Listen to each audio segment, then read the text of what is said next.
خواصش کا یہ عالم تھا کہ آپ صلی اللہ علیہ وسلم نے کبھی کسی مانگنے والے کو نہ نہیں کہا.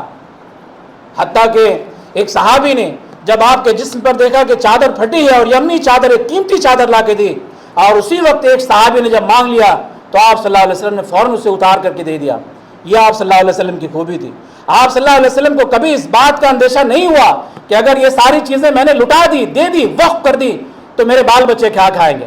چنانچہ ایسی وجہ آپ دیکھتے ہیں کہ اللہ کے رسول صلی اللہ علیہ وسلم جب دنیا سے رخصت ہوئے تو چند مٹھی جاؤ کے علاوہ اللہ کے رسول صلی اللہ علیہ وسلم کے گھر میں کچھ نہیں تھا، اور آپ کی ذرا کچھ سا جو ہے جو کے عوض میں ایک یہودی کی یہاں گروی پڑی ہوئی تھی. کچھ بھی چھوڑ کے آپ صلی اللہ علیہ وسلم نہیں گئے.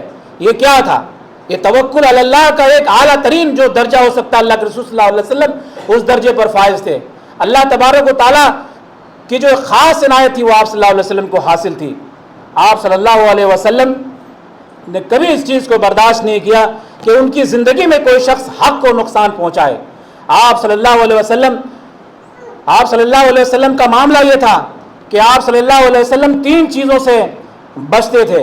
اس میں پہلی چیز تھی ریا، دوسری چیز تھی کسی چیز کی کثرت، اور تیسری چیز تھی لا یعنی بات. اسی طرح سے آپ صلی اللہ علیہ وسلم تین چیزوں سے لوگوں کو محفوظ رکھتے تھے. یعنی آپ صلی اللہ علیہ وسلم کسی کی مذمت نہیں کرتے تھے، آپ صلی اللہ علیہ وسلم کسی کو عار نہیں دلاتے تھے، آپ صلی اللہ علیہ وسلم کسی کی عیب جوئی نہیں کیا کرتے تھے. اللہ رب العزت نے آپ کو بے نظیر ادب سے نوازا تھا. اسی لیے تو قرآن مجید نے کہا وَإِنَّكَ لَخُلُقٍ عَظِيمٍ کہ آپ اخلاق کے اعلیٰ ترین بلند ترین مرتبے پر فائز ہیں.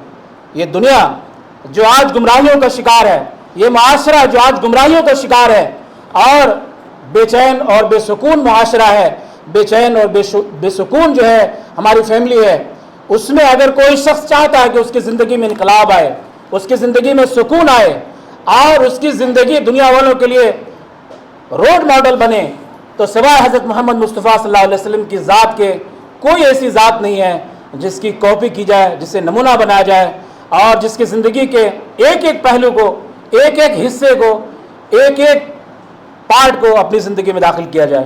میں اللہ تبارک و تعالیٰ کی بارگاہ میں دست